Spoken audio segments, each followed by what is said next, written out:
Middle call, baby, hey!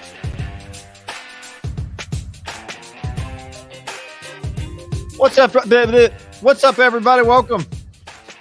It is Monday afternoon. This is a rapid fire ham football special Monday quick pod.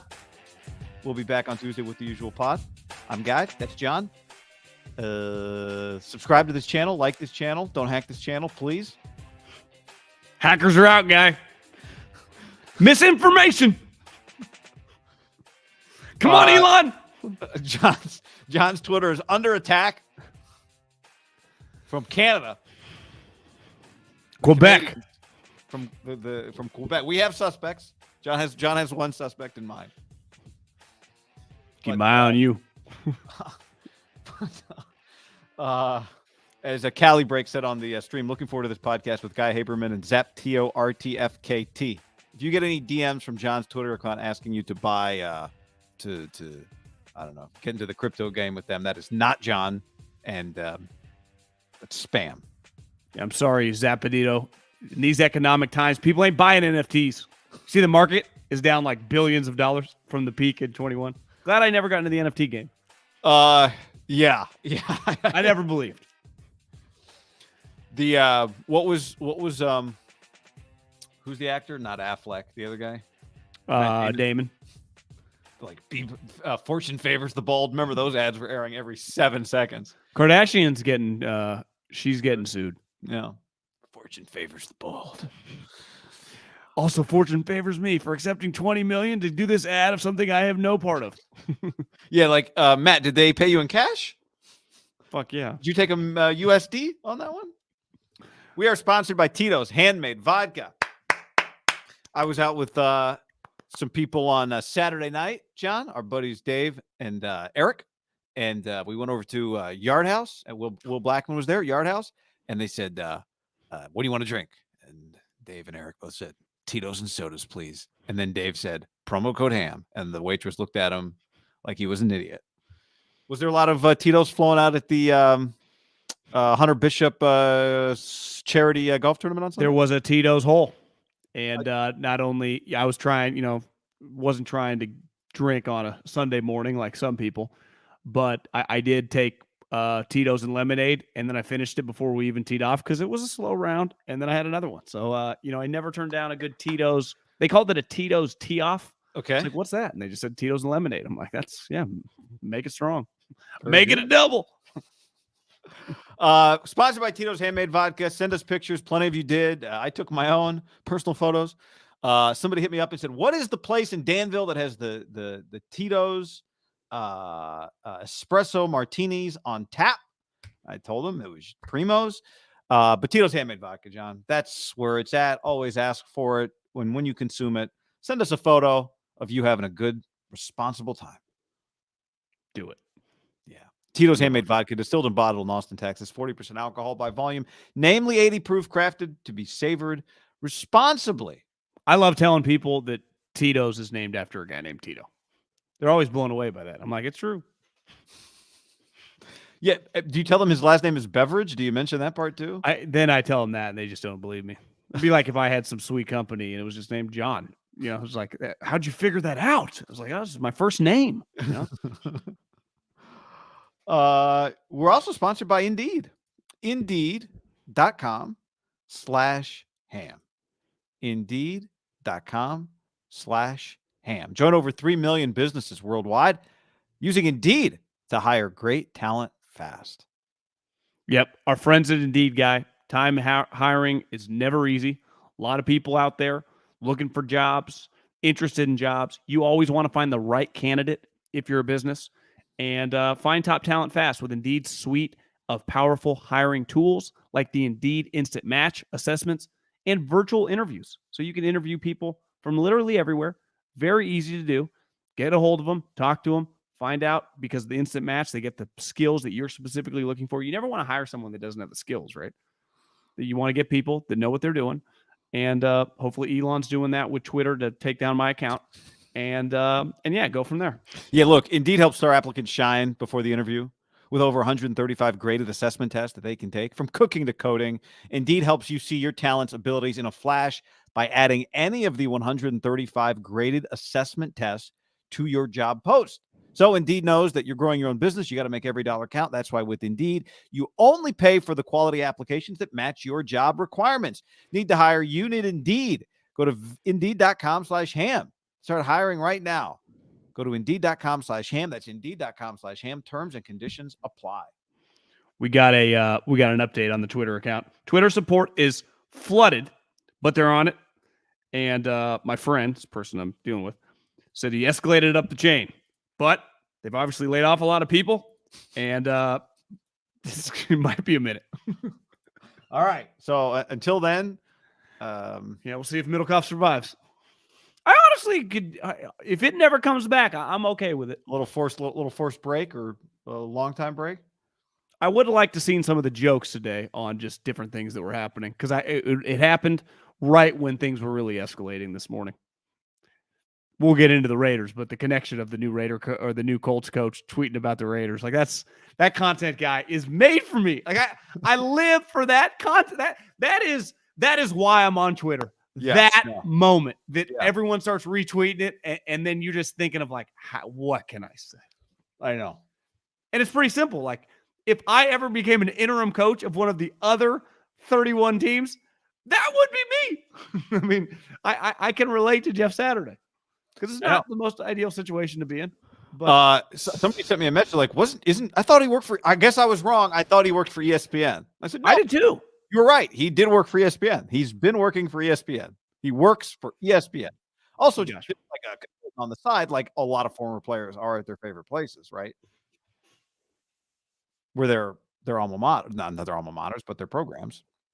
I assume because right before I got hacked, I saw Louis Riddick do like either a shake my head or bruh, one of those like how the fuck this guy get a job? And I was like, Louis, don't you work with this guy in NFL Live? I'm sure you pretend to be friends with him when you're at the office. Yeah. So it was we'll dive into that here in a little bit. You don't want to start with? We could start with it. Okay. I mean, we'll get to the Niners, some other stuff, but news of the day, John. Frank Reich got fired. That was the news of the day. Frank got fired. I didn't think for a second, who are they going to hire? I mean, John Fox is on their staff. Actually, another former head coach. They got another head coach. Gus Bradley's on the defensive coordinator. So Bubba Ventrone, rising coaching candidate, somebody said. But when I saw it was Jeff Saturday,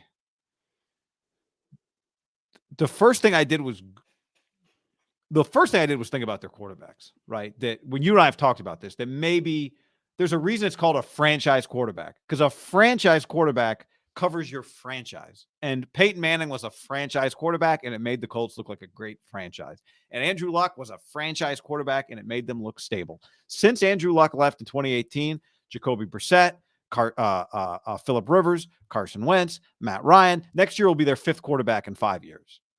Fifth. In 5 years. So maybe you like the Carson Wentz risk, or maybe you thought Phillip Rivers should have been one and done, was washed up. He would have come back. They didn't want him. Like, they are 5 quarterbacks in 5 years next year after they had all of this success. And it turns out that they're kind of a mess. Somebody tweeted he's fired a guy after every loss going back to week 18 last year. Who else? Jim Irsay. I found this article in The Athletic, and it was actually a few years old, and it was like how Jim Irsay is different than his dad, because like things were stable at the time with the Colts. His dad, who owned the Colts, Howard Schellenberger, the guy who went on to Miami. Yeah. Legendary. Yeah. I think created the program. Remember? In like 72 was the Colts coach. Irsay's dad went to the sideline, told him to change quarterbacks during a game. He refused. So Irsay went in the locker room and fired him, but not to his face. Told the team he's fired. Schellenberger didn't know until the PR guy told him he was fired. Irsay's dad, there was like this long list. It was insane. I would push back on, I think, in baseball, basketball, and football, the firings of coaches in the 70s with owners feels like pretty insane relative to the way things happen now. Remember when Mark Davis once famously fired Jack Del Rio on the field? That was pretty nuts. That to me is pretty tame when you hear, most people, you don't hear much because like people that talk about sports weren't alive and in their primes in the 70s, you'd have to read books. And, I don't know if the millennials are balls deep in the 70s history, beside like Chris Russo, who's not a millennial.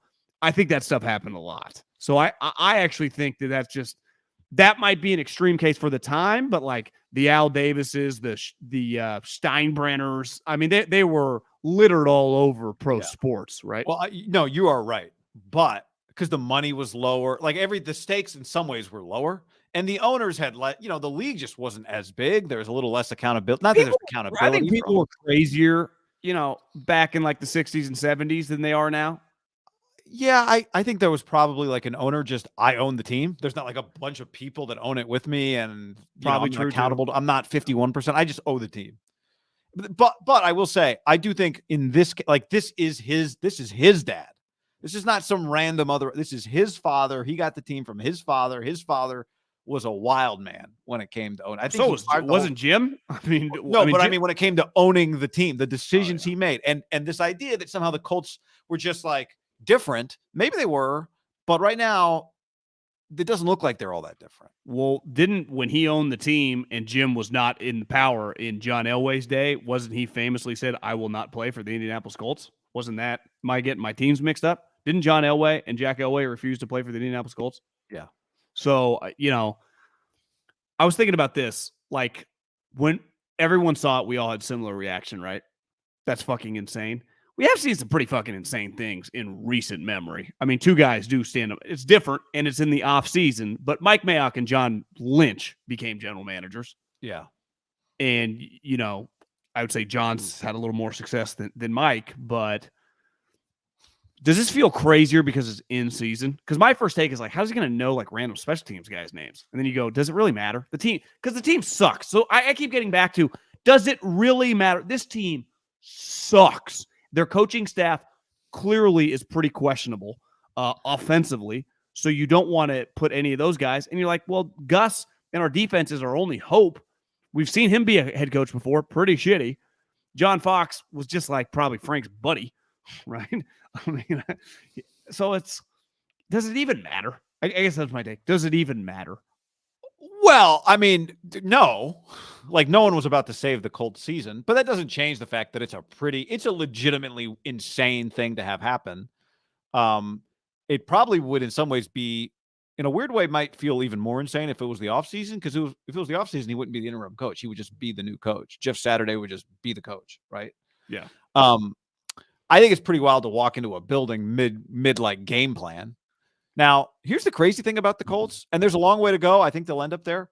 As of today, there's like half of the league has 3 wins.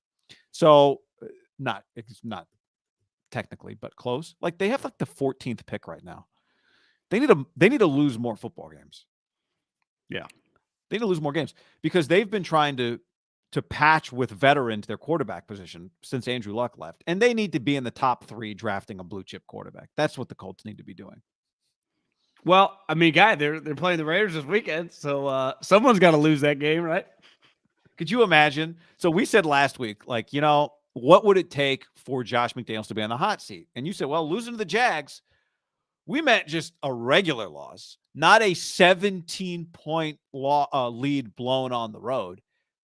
Losing to the Colts this week would be worse than what the Raiders just did last week, which would be crazy because what they just did on Sunday was pretty terrible. Well, in 2 straight weeks, right? The Saints were struggling, but Dennis Allen, Andy Dalton, like, hell, we're recording this before, like, they could beat John Harbaugh and Lamar Jackson tonight. Wouldn't be shocking. The Ravens are missing a bunch of guys. Losing to the Jags, huge kick in the dick. Historically pretty poor. I think it's Field Yates threw out there on Twitter before I got hacked that Field DM'd us. I was supposed to be monitoring John's account, and Field is the one that group texted us and said, John, it's I think like the second or third time in NFL history, or tied, with a couple other teams throughout the history of the league, that a team 3 different times in a season has blown a 17-point lead. Obviously, they still have 9 games left, so they could set the NFL record. But it's like they did lose to Doug Peterson, who once outcoached the staff that Josh McDaniels was on, Bill Belichick, to win a Super Bowl, and Trevor Lawrence was the number 1 overall pick. But I do think it was the way they lost. And one and done isn't on the table. Who fucking knows? They are in shambles, guy. I mean, the Broncos have been one of the biggest laughing stocks of the league. I looked at the standings today. Like, the Raiders are clearly in last place. They're not like tied. Like, they are. The Broncos have one more win than the Raiders do. 2-6 after 8 games. That's in a league where most people, like, you go 3-5, 3-6, right? What your record? Boom, 6-11, and that's horrendous. 2-6, and then 3-7. That's 5-12. 5-12 is the new 4-12. 4-12 is historically. I mean, 3-13. What's the new 3-13? I feel like it's just 3-14. Yeah, three is, there is a cut line. 3 and lower is horrid. So you're saying 4? It's less about the losses and more like if you get 5 wins, you get like 1 month where you get 2 wins, probably 1 month where you get shit out, and then 1-1, and maybe like you win your last game. So you just spread out some wins. 3 is not a lot of wins, especially if we won 2 games in October. You had a lot of losing spread out throughout the league or through the season. To me, that he tweeted that they look horrible, which is funny. For people listening, Jeff Saturday tweeted last week, Raiders look horrible. That wasn't even this Sunday he tweeted it. This is last week he tweeted it. It's October 30th. That wasn't against the Jags. No, it was the week before. Oh, so okay. Not as great a content that I was like, this is too perfect. But still, like, they did. They lost 24-0, which was the first time they had been shut out. I already forget their stats because they're so insane in like 25 years. Even the Raiders haven't had a margin of victory with 0 points that big in a long, long time. So he's not lying, right? That's the thing. When we try to make it like a controversial tweet, and it only is because now he's literally the head coach. It's like you can't tweet that if you're the head coach, but he wasn't the head coach. And every fucking person, including Josh McDaniels, Mark Davis, Derek Carr, Devontae Adams, agreed with that sentiment, right? But you're not allowed to say that. Like, Doug Peterson could not have said that leading into this week, that last week the Raiders looked horrible, right? Right. Even though we all were in agreement that they did look horrible. It's a weird spot. Right. It's hard transition when like John Lynch is smart because when he was in the media calling analyst game, I don't think he was like some super aggressive tweeter, throwing out all his tweets. Yeah. If like most people, at least not his tweets, his likes, as it turned out later, were of note.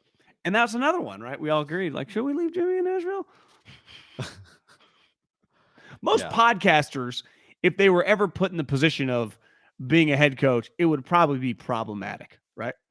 As the internet likes to say, yes. And not even about like what they said about opponents. The chances that you talk some shit about people around the organization on the team would be high. Like, God damn, this whatever receiver X, he blows. Right? The Raiders are at home, John, against Jeff Saturday's Colts. Do you want to guess the line?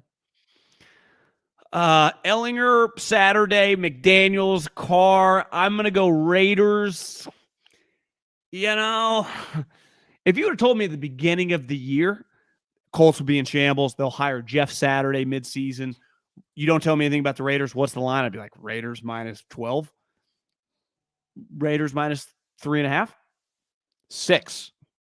That feels a little high, kind of like the Colts. I think anytime you get the new coach, very dangerous. Like every time you get an interim coach, that team wins a game it's not supposed to win. I think my guess is they usually do it the second week, not the first week, but maybe it'll be the first. They play the Eagles next week. So Wilkes ran out of gas. I looked one time at my phone yesterday on the golf course, and they were down like 45-0. Yeah, you can only, but they can't play Baker because Baker's got a playing time bonus. They can't play Baker too much. I thought he came in the second half. Yeah, but they got to be careful. Like PJ Walker's coming back, and Sam Darnold got activated. Baker's got a playing time bonus, so they can't play too much. Oh, that's when I saw the headline. I transitioned to RotoWorld, the old Twitter, and it said PJ Walker will start on Thursday. And I'm like, I thought I read that Baker. I didn't watch any of the game. Looked pretty good, and that makes sense. Yeah, can't play Baker too much. What a mess. But I will say this: this is not a Colts Raiders comment. I am rooting for Jeff Saturday, big picture, because of how nutty the whole thing is. And because no one believes in him. Nobody. This would be insane. Just win a couple games. Well, it would be Josh McDaniels is getting drug right now, as the kids would say. That's right.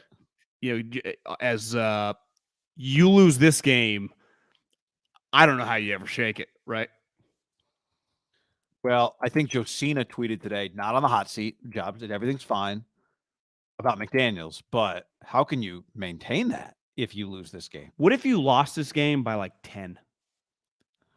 Yeah, know, I don't. There is no number that is, and the number one lose by what tie anything. Honestly, win by 3 is pretty bad. Agree, but if you get kind of shoved around, yeah, it'd be terrible. he was Peyton Manning's center, right? I mean, he's not. And he's a man of yeah. Like he's pretty credible as a player. I mean, he played on. I'm pretty. Jeff Saturday's a fucking Super Bowl champion. Like he's He's like a 10-year starter on. I mean, he was kind of on the Phil Mickelson while Tiger Woods was going on right now. I mean, the Colts were the second best team in the league for a lot of that period of time, right? They just ran up against Brady and Belichick. Like if Brady and Belichick hadn't combined, does Peyton early on in his career win 2 or 3 Super Bowls? I think there's a decent chance. He definitely gets to a couple more. I mean, they couldn't beat New England. Yeah. They could not beat New England. And then he finally did because he got him at home. But if New England didn't exist, like I like their chances a little more against like the Ravens and the Steelers. Like Belichick was a terrible. Who knows? I mean, maybe if he was just in the NFC. I mean, there's a chance this guy. Right. If he was just in the NFC, he might have won another one. Well, here's what I think makes Saturday somewhat credible is, again, he's never really coached at this level, obviously. But he's an undrafted free agent who then became like an all-pro Pro Bowler and won a lot. So he kind of understands like the elite guy. He dealt with fucking Peyton Manning, but he understands like the plight of the random guy on the team. So he should be able to roll. Like part of Steve Kerr's deal, right, is like overcame to even get to where he was at as a player, but then played with like Michael and Duncan. So he knows the sweet player mindset, but he also knows the random guy, the rotational guy, but he also knows what's expected once you're in the rotation, kind of can relate to everybody. You know? Yeah. I think kind of why backup quarterbacks probably usually are good coaches because they deal with the star player the most because they sit next to him nonstop, but they also kind of hang out with the randoms on the team probably because they're like, fuck, we're putting our feet up on the sideline. Yeah. I mean, it's why maybe the Colts will hire Josh McCown.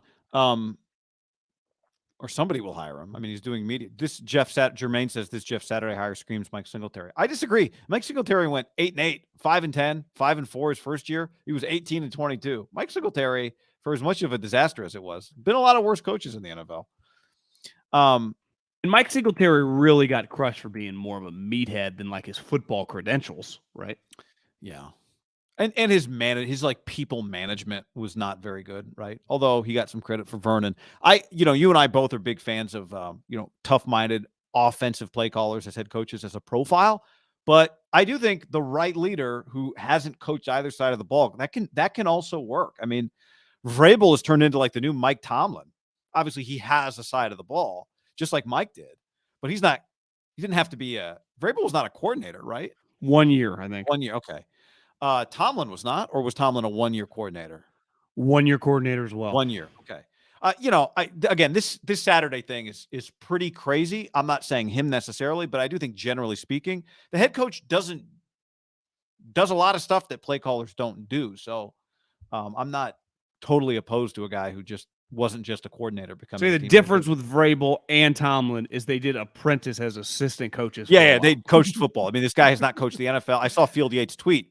It's one of the, as far as I can tell, it's the first time someone who hasn't coached in the NFL or college became an NFL head coach. Like Vrabel, you just became a head coach after your career? Sub 500 high school coach too. Vrabel's like, no, actually, I started with Urban Meyer and then I went with Bill O'Brien. They're like, Mike Tomlin, where'd you come from? I worked for Tony Dungy. Like, what are his practice plans? Just going to be stuff that he had from when he played with Peyton? Well, no, I mean, I just think the assistant coaches still do it. Maybe he tweaks it here and there. Yeah. All right. Well, very fascinating, John. But perfect opponent for the Raiders, or not perfect, depending on what happens. 49ers getting healthier, coming off of a bye. Elijah Mitchell back at practice. Maybe the offensive line getting a little more healthy too. But I mean, who's not back is Eric Armstead. He's not back at practice, and that's probably after Mitchell the one you'd be waiting on. Yeah, to me, you got to get those big guys back for when you play the powerhouse of Seattle here in the future, and any team that wants to run the ball, because that to me is where you're somewhat susceptible, right? Like getting Mitchell back to go along with McCaffrey is the reason Jeff Wilson scored a touchdown yesterday for the Miami Dolphins, right? You made that trade because of this guy coming back. If this guy's not coming back, like you said you can't make this trade. They know that. Like the reason he looks good. Like I watched the Dolphins game back this morning. Or I didn't watch it back. I watched it for the first time. He's just a good player. So they're going to need Mitchell to like be healthy. And to me, Alshire coming back, like their linebacking play has been very, very dependent on Fred carrying the load as Greenlaw's been banged up and they've been backups. Like that helps. To me, the big thing though is like Debo's fully healthy, like able to practice. Like that's a big deal. McKivitt's back too. Mentioned that. McKivitz is back too. I mean, do you throw him as a starter or McGlinchey, or is McGlinchey just entrenched? Short hook? Probably entrenched, but it never hurts to get guys that you feel comfortable starting back, right, as backups. Yeah. Because here's the thing, we know about them. They do drop like flies. And when you drop like flies, the reason they've been able to overcome it at points this year is their depth. And they hit the point like in the Atlanta game where they ran out. And it feels now you add McCaffrey, you get these guys back. I mean, you got to like their chances. They just get in the dance, right? Yeah. And, most 4-4 teams on a typical year, I would say if you're not in just a terrible division, you're going to be 2 games back at 4-4. There's typically a team in your division at 6-2. And, they are 6-3, so they haven't had their bye week yet. But you did beat Seattle. So to me, you are still that not being a 2-game difference is a pretty big deal. Like it's pretty easy to pass. Like you just need one Seattle loss, one you win, boom. You got the tiebreaker and you still control your own destiny because you get to play them and you haven't lost a game in your division yet. Right. Because to me, you sweep them and you split with Arizona. Like you go 5-1 in your division. It's going to suck whenever that night is that you lose one of those games to Arizona, but like you can't totally complain about 5-1 in your division, right? No. I mean, look at the Jets beat the Bills. Like division games are hard. The Jets have, John, the Bills' other loss. They've only lost in their division. Yeah. They've lost 2 games. They're both in their division. Think about that. It's hard. It's crazy. And they're playing a Chargers team that has been kind of like the Niners from an injury standpoint. We'll see this week. Keenan Allen did not play against the Falcons, hamstring. Mike Williams did not play against the Falcons, ankle. Joshua Palmer was their number 1 receiver. Their 3rd kicker is Dicker the kicker. That's who hit their game-winning kick against Atlanta the other day. He was on his way to a Carrie Underwood concert on Wednesday when he got the call asking if he could be in Arizona on Thursday to join the Cardinals. Joined the Cardinals, hit his 2nd game-winning kick for a different team. He remember the Eagles had him. So, I mean, that's, Bosa, obviously Khalil Mack. Khalil Mack had a sweet fumble takeaway. I don't know if you saw that just on the Drake was badass. Fucking ripped it from him. I haven't watched the game, but I watched last night in bed, watched the highlights. I was like, that's one of the cooler plays I've seen this year. Started run back with it. What do you think of his speed? I think he's not as quick maybe as he once was. Okay. I always get nervous when I would say even like a non-true middle linebacker or DB has the ball. Like D lineman at any moment can fumble. Well, you saw the Eckler fumble play. Eckler fumbles, God. The Falcons pick it up, and then fumble the return, and the Chargers get it back. This will be a game off a bye. Like Sunday Night Football. I'm watching this going, it's going to suck if you're the Chiefs to lose to Malik Willis. But, like, you're losing the Titans, who are a really high-level organization, who I think have kind of established themselves. Like, we're one of the top teams in the league, like the way we run business. We're not going to be perfect, but we're a high-level operation. But to lose to a guy with 5 completions, it was like, it's going to be a little kick in the dick. Mm-hmm. But you can lose to Mike Vrabel. Like, you never lose on a given week to Mike Vrabel unless you do it like 18 times in a row, like Frank. Where you feel that bad, I think losing to Brandon Staley with, Mike Williams, I think had a bad ankle sprain a couple weeks ago. So I would say it'll be shocking if he can play. At all last week with his hamstring. Keenan's been out basically all. I mean, he's been hit or miss all season with his hamstring injury. Now Fields is good. Not Fields. He's not bad either. Herbert. I thought Herbert looked pretty good. But you got to win this game, right? Yeah. I don't love the McGlinchey over 52. That's. Well, it helps that it's not Bosa and 52, right? True. Well, that's another thing. It's like, well, it's not. You're not even facing both of them. I would imagine Khalil Mack never lines up. If I was Brandon Staley, I'd say, listen, I've never coached defense in the NFL, watching football now for a while. You are on drugs if you don't line 52 over 69 every single snap.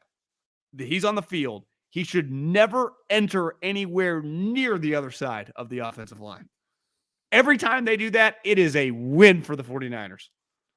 Because that is the type guy. He's low, he's powerful. That gives him trouble, man. How about what Jay Glazer said this weekend? Jay Glazer, in talking about Odell Beckham, said, I know Von Miller was trying to get him up to Buffalo, a team like San Francisco and Dallas. He still has some love for the Rams. I think there could be a bidding war for Odell. I would say that he's a little redundant for the 49ers. I'm not against taking him, but like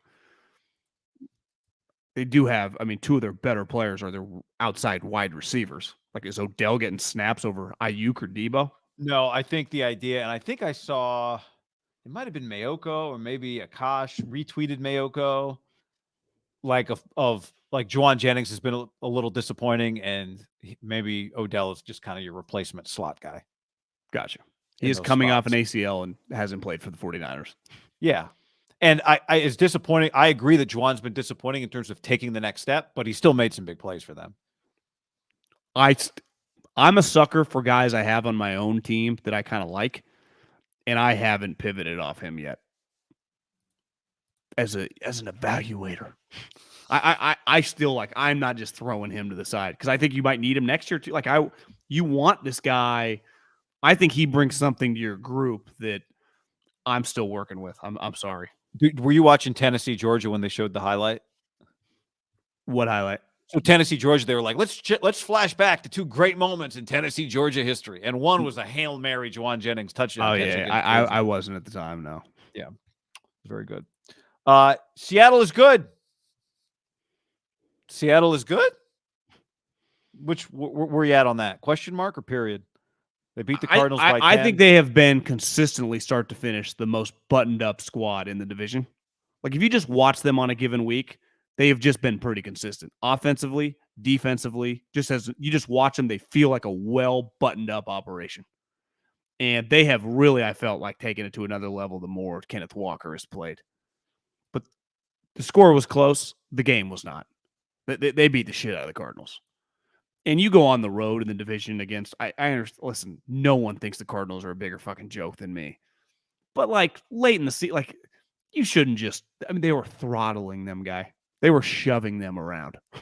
And Kenneth Walker, I don't think it's crazy to say that he's a top 5 running back in the NFL right now. He is, I think that is a home run pick. But I think 5 of their draft picks are all like consistent starters. Their first 2 picks were starting tackles. I mean, they have John Schneider at the end of that game, like hugging some, I don't know if he was assistant coach or a trainer. There is such a level of happiness on their face. And I realized I didn't like Seattle because I appreciated the rivalry. I never really hated John or Pete, I realized. It was more just like what Russell and the connection. Like I find them pretty enjoyable.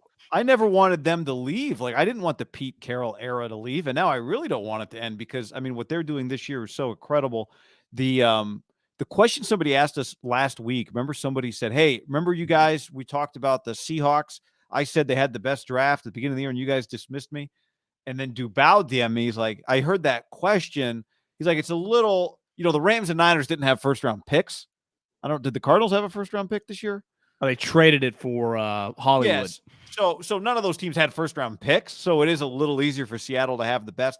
But that said, Kenneth Walker I saw that touchdown run he had. Did the Niners get credit for Tyreek? He's on pace to have 2,000 yards. They get any credit for that draft pick or no? No credit on that one. Okay. No. But the last 4 games for Walker, when they've started feeding him, the last 4 games, he's been 4.6 yards per carry, 7.3 yards per carry because he went for 167 against the Chargers. Not a great game against the Giants. And then this last week, 26 for 109 and a couple of tugs. It was just, to me, his physicality, breaking tackles. He just looks his ability to he's got this Allen Iverson. I saw someone saying AD used to have this jump cut. To me, LT, I remember back in the day, had this like cut. When you just have like a smooth crossover as a running back, that's not like shady Barry Sanders, but it's a little more compact. It looks so sweet when you execute it against NFL defenders who are now I would say top to bottom NFL defenders, they may not be as big once upon a time in terms of just like the size of guys, but they've never been faster. So the faster you are, usually the more your athletic ability. There's a little more athletic, and you make those guys miss now. That's pretty impressive. And you could argue it might be easier to break a tackle than it might have been in like 93. I don't know. But I don't know either. Yeah, I agree. Oh, yeah. Sorry. Yes, I do know. I think that's Well, it's like true. if Ronnie Lott and John Lynch and Romanowski are coming into the hole and some of these smaller linebackers and safeties. But it probably depends on the team. I mean, the Cardinals are rolling out Isaiah Simmons, Budda Baker. The one thing is when you watch the Cardinals play, like when I watch the Rams play, I go, well, they got 3 or 4 players. That's it. When you watch the Cardinals, they have more talent just around, right? Yeah. So he's throwing to Hopkins, then he's throwing to Ertz. Then you got Rondale Moore, and you got fucking Kyler running around. And then on defense, you got a bunch of guys. Yeah, they are going to be the most talented, shitty team if they end up losing this week and go on to have a 6-win season. What are they going to be? I mean, they're 3-6 right now. Playing the Rams this week in LA. Well, I mean, that's the Rams. They're in the same boat. I mean, the Rams are 3-5. Stafford sucks. They lost to the Bucs, who are 4-5. The Bucs aren't any good. I heard this great stat this weekend on Red Zone. There has never been a team in NFL history to make the playoffs while averaging under 70 rushing yards per game. The Rams and Bucs are the only 2 teams in the NFL that both average under 70 rushing yards per game. And we're getting to the part of the year where the rushing matters a little more. Not when you play at home in a dome, and maybe not in Tampa at home, but when those teams head on the road, think about that. They both average under 70 rushing yards per game, both of them, and no team's ever made the playoffs with that stat. I think Romo said that the Bucs yesterday on the broadcast were like one of the worst rushing teams ever. Well, John, it's 61 yards a game. How can it be? The last 3 games, it's 47. I believe that stat. I didn't hear him say that, but I believe that. Twitter investigators at the door? No. So I think Stafford, Brady had the sweet drive to end the game, which was cool, but ultimately both teams look pretty broken. Like my takeaway from that game is both those teams suck, and the Rams have a major problem. Like Matt Stafford is not a good player this year. He had some throws in that game, overthrowing guys. It's because I had some people back before the Twitter investigators hacked not Twitter investigators, but the Canadian Canadian crypto scammer that were like, well, the Niners went 3-5 last year. Why couldn't the Rams turn it around? I'm like, well, a huge reason the Niners turned around, they had a curveball. They changed Deebo Samuel's position, and he literally carried them to the playoffs. Yeah, just fucking touchdown, big play. It wasn't like Jimmy's improved quarterback play. It was their offense was a major problem, and Deebo Samuel saved their season. Like they just like be like, well, how did this pitcher? And he was going to go out of the league, and then he had a great 5 years from 35 to 40. And you're like, well, he developed a new pitch. Like the Rams don't have another pitch. This is all they got. They cannot run the ball. It's like, well, give the ball more to Cooper Kupp. He gets like 15 catches a game. Like they already riding that guy like fucking Secretariat. I think they ran Cam Akers off and then realized they had no choice. They had to bring him back. How about that? I can't do the constant and it's going to start. It already kind of did last week. Is Sean McVay going to retire after the end of this season? Like that's coming, and then it's going to happen again next year. It's like it's not. Maybe he does tell Schrager and Brewers these guys stuff. And listen, I once upon a time changed careers, so I'm not against if you want to do it. But I was thinking I do respect Sean Payton, who made a ton of money and had been doing it for a long time. Who just kind of out of the blue was like he's out and he just went to TV. But it wasn't for a year. Sean Payton might walk away. It was just remember it kind of happened out of the blue, in the offseason. Sean, it's like Sean. I think people around the league. Not that my opinion matters to him, but are going to get worn out. But bro, if you want to fucking go do TV, leave to go fucking do TV. But every year, if things get shitty, you're getting paid $15 million a year now, having your buddies that openly talk about texting you, which I don't think used to happen as much. So it's we know, stop talking if you want. And I don't blame you if you want to go TV. Football's a grind. But if I'm fucking like Andy Reid and Pete Carroll, they're like, give me a fucking break. You have one shitty season. Should have get off the pod is what you're saying. You have one season where you start getting your ass kicked. Like, welcome to the sport. And I'm not even saying he wants to tap out because he almost left when they won the Super Bowl. But I am so exhausted by that topic. And part of it hit me like, I really respect what Sean Payton did. Because Sean Payton could have played it like McVay and could have bidding war in like November and December just because he's a big personality, accomplished coach. And he just probably just like, he was clearly worn down, I bet, not really telling anybody. It's like, I need a break, you know? Yeah, I wonder if it, and I wonder if it like Sean Payton knew what he wanted. It makes me wonder if McVay doesn't know what he wants, right? Does he wants to stay? Sometimes he wants to stay, sometimes he wants to go. And so he's in this weird middle ground.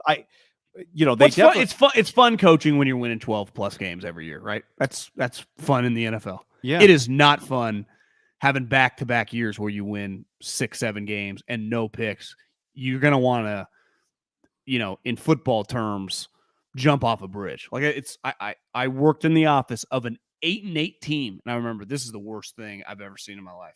Now, granted, we started 4-8 and won the last 4 games. And the year that Andy got fired, I got to go out of the office. So there is probably not an office worse, including Twitter when everyone got shit canned last week, than a losing NFL team. I can't even imagine the vibe today in Oakland or Vegas. Can you imagine everybody in there? It's a lot of those guys are New England guys, so they're probably a little miserable to begin with. So they're used to it and they're used to winning. But that's trying to think like who the Cardinals. I mean, you just go around like it's part of the shitty part. Like not everyone just gets to be the Chiefs for 5 years. Like Andy's like, fuck, I got fired once.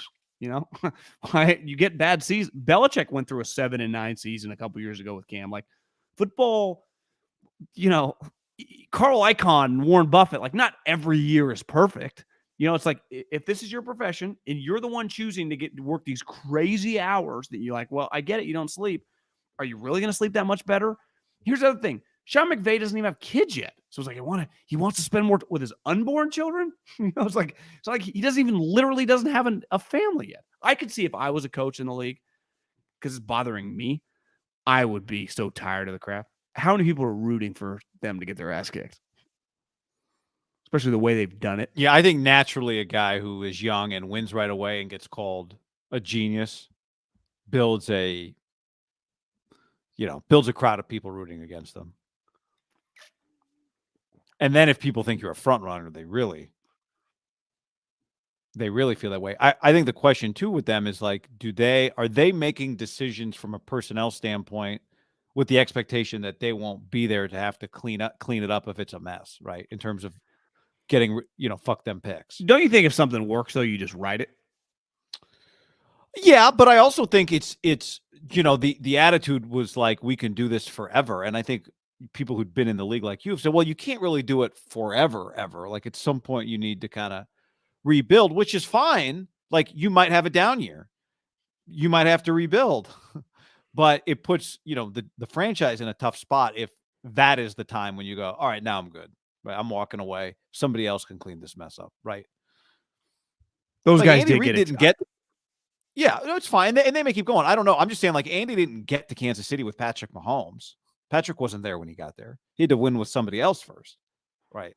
Yeah, build the team. Neither was Kelsey. And these guys won a championship. So I am not criticizing the way they did it because it worked. It is case closed. They won a title. It worked. I just think the way, a lot of time. Remember Mike Tomlin last year? It's different. The USC rumor, how mad he was. And a lot of times coaches, when they get a rumor, NFL coaches it's easier for them, right? Because it's like they're never going to go to college. You don't bounce around. So when you get a crazy rumor, like it's very easy for them to be stern and like pissed off. It's like, God damn, he's not messing around. Like when Sean gets asked about TV, he's like, yeah, I was kind of hoping, we'll see. Like, that's just like, oh my God. I don't know why I'm so bothered by that. Here, I'll give you something that you missed on Twitter today that you might enjoy. No, I saw this. I think what's coming. LeBron? Hit it. So LeBron said, I don't have the video, but LeBron said that he was listening to Migos back in 2010 when he was on the Heat. And didn't he dress up like or do something for the Migos guy, like or dedicated last night or the last Laker game? I think it's pregame.